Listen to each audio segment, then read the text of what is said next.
हिंदुस्तान वालों, हमारे पास ऐसे मसाले हैं कि ना बिरला जी के मंदिर की घंटी बजेगी, ना हिंदुस्तान में घास उगेगा। दुनिया उनके बयान को किस नजरिए से देखती है? और जाहिर सी बात है कि जब आप किसी को न्यूक्लियर अटैक करने के साथ वाले देश को थ्रेट करेंगे। सर, हमारे एक्स मिनिस्टर शेख रशीद साहब ने इंडिया को धमकियां देते हुए कहा है कि हमारे पास ऐसे न्यूक्लियर मिसाइल्स हैं कि इंडिया के जो मंदिर हैं वो खामोश हो जाए।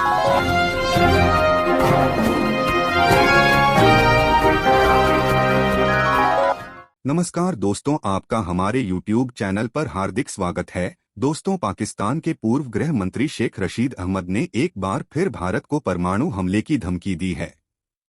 इमरान खान के सहयोगी शेख रशीद अहमद ने शेखी बघारते हुए कहा कि पाकिस्तान के पास ऐसे हथियार हैं जो बिरला जी के मंदिर की घंटी को खामोश कर देंगे और वहां घास भी नहीं उगेगी। इसी बयान पर वहां की जनता और मीडिया यह कह रही है कि हमारे पास खाने को तो आटा नहीं है और हम न्यूक्लियर पावर की धमकी दे रहे हैं तथा यह बयान कोई जोकर ही दे सकता है।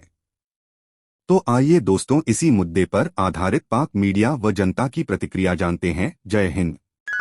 सब लोगों को कहना चाहता हूं, समझो, शऊर जिंदा हो चुका है, कौम मरने और मारने के लिए तैयार है। पाकिस्तान के कौमी एहसास से हमारे दिफा के जामिन हैं। और जब मैंने बालाकोट में कहा था, हिंदुस्तान वालों, हमारे पास ऐसे मसाले हैं कि ना बिरला जी के मंदिर की घंटी बजेगी, ना हिंदुस्तान में घास उगेगा। कि मंदिरों को हम शांत कर देंगे। और पता है ये बयान किसने दिया है? ये बयान दिया है पाकिस्तान में 16 बार मिनिस्टर रहे, पाकिस्तान की सरकार में 16 बार मिनिस्टर रहे शेख रशीद साहब जो है ना, वो कई अहम पदों पर रह चुके हैं। पाकिस्तान को कंट्रोल करने में वो एक भूमिका निभा चुके हैं। उनके हाथ में कई सारी पावर्स रही हैं, वो एलीट पावर में आते हैं। तो आपके मानने ना मानने से और ये करने से कुछ नहीं होता। दुनिया उनके बयान को किस नजरिए से देखती है? और जाहिर सी बात है कि जब आप किसी को न्यूक्लियर अटैक करने के साथ वाले देश को थ्रेट करेंगे तो दुनिया ये देख रही है। और ये जो चर्चाएं चल रही है ना सारी, कि डिफ्यूज करने वाला अमेरिका से बंदा है, ये बंदा आगे ये और बढ़ने वाला है। आप लोगों को शायद मेरी बातें मजाक लग रही होंगी, शायद आप लोगों को हंसी आएगी, आप उसको मूर्ख कह दीजिए, आप शेख रशीद को जाहिल कर दीजिए, आप कुछ भी कर दीजिए, लेकिन वो कई इंपॉर्टेंट पोजीशंस पर रहे हैं पाकिस्तान की सरकार में। और उनका कहा एक एक बयान पूरी दुनिया में सुना जाता है। और उस बयान का मतलब यही है कि आप धमका रहे हैं न्यूक्लियर अटैक करने की, और ये आपके खिलाफ जाएगी बात, और जा रही है। लेकिन अभी भी आप लोगों को बात समझ में नहीं आ रही। आप लोग ये कहते हो ना, मैं बार बार कई बार कह चुका हूं कि हर जंग पाकिस्तान ने शुरू की है। और ये मैं नहीं कहता, ये आपके यहां के पाकिस्तानी एयरफोर्स के चीफ हैं, वो कह चुके हैं। इसके अलावा आपकी आर्मी के लोग कह चुके हैं। हर जंग आप लोगों ने शुरू की। और हमारी सुई अटकी हुई है कश्मीर पे। कश्मीर बनेगा पाकिस्तान, उसके ऊपर हमने 3 जंगें लड़ी हैं। तीनों जंगें पाकिस्तान ने शुरू की थी, और इसमें तो कोई शक ही नहीं।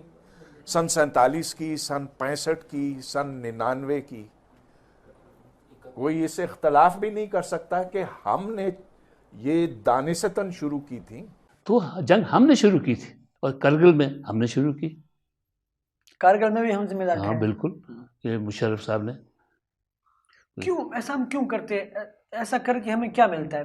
बाद में तो हम पशेमान होते हैं, बाद में निदामत हमें ही होती है। लोग रिएक्ट नहीं करते, लोग सुनना नहीं पसंद करते। मैं हिंदुस्तान की हिमायत नहीं कर रहा, हकीकत पर बयान कर रहा हूँ। मैंने अर्ज किया ना, ये बिल्कुल गलत है। 60-65 बरस में उनने कोई हमला नहीं किया हम पे, हमने किया पहल। हमने 65 में एक अबॉर्टिव अटेम्प्ट की, बगैर तैयारी के हमने जंग शुरू की और फिर उसको हाफ में छोड़ दिया। 71 में एक चांस था हमारे पास कश्मीर को लेने का, वी लॉस्ट टेरिटरी है। ईस्ट पाकिस्तान भी खोया हमने, ये भी खोया। फिर उसके बाद लास्ट अटेम्प्ट कारगिल का हुई, ये भी अबॉर्टिव अटेम्प्ट थी। पूरी तैयारी नहीं थी, तीनों फोर्सेस एक लाइन पे नहीं थी, आपका फॉरेन ऑफिस उस लाइन पे नहीं था, कोई तैयारी नहीं की गई, तो बीच में फिर हमने छोड़ दिया। सर, हमारे एक्स मिनिस्टर शेख रशीद साहब ने इंडिया को धमकियां देते हुए कहा है कि हमारे पास ऐसे न्यूक्लियर मिसाइल्स हैं कि इंडिया के जो मंदिर हैं वो खामोश हो जाए, इंडिया के मंदिरों में कभी घंटियां ना बजे, और इवन कि इंडिया में कभी घास भी ना उगे। आप उनकी स्टेटमेंट पर क्या कहना चाहेंगे कि इस वक्त पाकिस्तान की जो मौजूदा सूरत हाल है, हम इस कंडीशन में हैं कि हम इंडिया को इस तरह की धमकियां दे सकें? ये खाली गीदड़ भभकियों से ना तो जंगें जीता जाती हैं, ना ही मुल्क तरक्की करते हैं। अच्छा, दिस इज द टाइम कि हम अपने मुल्क की अवाम, गरीब अवाम के बारे में सोचें जो रोटी के लिए तरस रहे हैं। इस टाइम तो रोटी की ज़रूरत है, हमें रोटी का पाकिस्तान में खाने के लाले पड़े हुए हैं और हम इंडिया को धमकियां दे रहे हैं न्यूक्लियर वेपन की, और ये वही न्यूक्लियर वेपन है जिसको कभी हम कहते हैं कि हमारे मुल्क के हालात ख़राब हैं तो हम बेचने जा रहे हैं, कभी आपको IMF कहता है कि अपना जो न्यूक्लियर प्रोग्राम है उसे आप कैंसिल कर दें, और हम इसी की तड़ियाँ लगा रहे हैं, इसी की धमकियाँ लगा रहे हैं इंडिया को, जिसके साथ हमें तजारत करनी चाहिए, अपने माहौल को, अपने हालात को बेहतर करना चाहिए। हम उन्हें न्यूक्लियर वेपन की तड़ियाँ और धमकियाँ लगा रहे हैं। देखें, मेरे ना अभी जहन में आया एक बात है, ख्वाजा आसिफ जो से है ना, ये चंद एक माह पहले इन्होंने एक कौमी असम्बली में खड़े होकर एक बयान दिया था कि जिस टाइम वो जो हुआ नहीं था, वो जहाज़ वाला वाक़या हुआ था, पाकिस्तान ने उनका जहाज़ गिराया था, अभिनंदन वाला, बिल्कुल ठीक है। तो उसके बाद अभिनंदन को वापस क्यों किया गया था? ख्वाजा आसिफ साहब कहते हैं जी कि हमारे एक जर्नल हैं, वो आए और आके उनकी टांगे काम पर नहीं थी, सीरियसली। अभिनंदन की क्या बात करते हैं, चीफ ऑफ आर्मी स्टाफ तशरीफ लाए, पैर कांप रहे थे, पसीने माथे पे थे।